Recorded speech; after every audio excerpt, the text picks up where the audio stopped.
It was an evening in November 1999. Michaelmas term still had half its life to run. The same, alas, couldn't be said of poor Philip Skellow. A potential new benefactor, Lord Goldhooper, had suddenly appeared, offering the college some £5 million. And the master, Sir William Buckmote, had invited a few people to dinner to entertain him.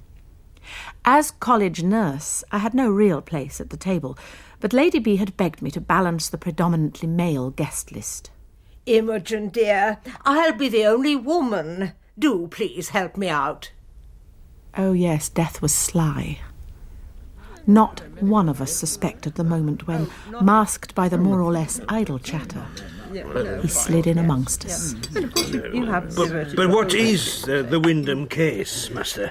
Would you believe me, Lord Goldhooper, if I told you it was a rather large and somewhat unusual bookcase? Oh, isn't that rather misleading, William, dear? No, Master, does it do justice to one of St. Agatha's most respected traditions? Oh, come off it, Crispin. I'm afraid, Lord Goldhooper, that Mr. Mountnessing must be considered somewhat biased. He holds the rather arcane and much too highly rewarded post of Wyndham Librarian. Mr. Rumbold, on the other hand, is what might be termed St. Agatha's common or garden library. And I may add, much less richly remunerated. I seem to have stirred up a hornet's nest, Master. I assure you I had no intention of Dispute doing... hallowed by time, Lord Goldhooper. Indeed, 3 centuries. The Wyndham Case is one of those rather embarrassing pieces of baggage from a bygone era that so many of our Cambridge colleges are encumbered with. I'm afraid Lord Goldhooper will be getting a misleading impression of how much we welcome bequests to the college, and how scrupulous we are in carrying out the terms attached to them. And that would never do, would it, Mr. Mountnessing?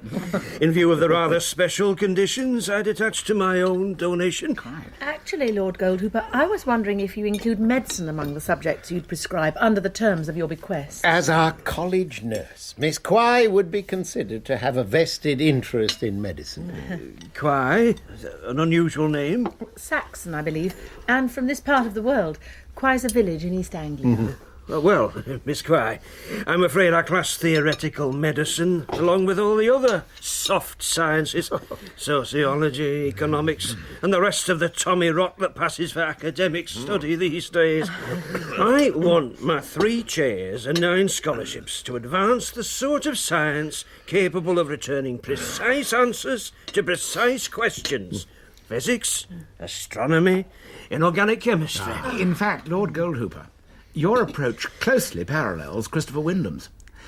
He was a Ptolemaic astronomer, and he also imposed certain conditions when he bequeathed St. Agatha's his unique library of works on that branch of science. Perhaps I should explain that the Wyndham Case was given to the college as a complete library, together with the rather magnificent oak bookcase that holds it. You must come and see it.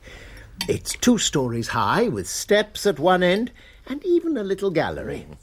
Fortunately, we have a room large enough to contain it. You said your benefactor imposed certain conditions. Yes. Well, Wyndham lived to see the values he believed in being systematically destroyed. Isaac Newton's Principia was taking the world by storm, and the Ptolemaic system was in disrepute. Above everything, Wyndham wanted the body of knowledge that he'd gathered together to be preserved precisely as he left it. So, he attached some of the strangest conditions to his bequest that you could imagine. For example, the Wyndham room is to be kept locked at all times, except when the librarian is present, which leads to rather restricted visiting hours, wouldn't you say, Crispin? And then there's the system of audits. Audits? Yes, the complete library has to be audited within prescribed times to check that the contents are intact. Oh, and don't forget the key. Oh, yes, Lady P. Wyndham himself designed the lock, and there's only one key. I keep it on me at all times. But there is a second key. It's held by the auditor, whoever he or she may be. Let me explain. We don't know what arrangements Wyndham made for this audit. All we do know is that it's to be carried out once in every 100 years, but on a day chosen at random.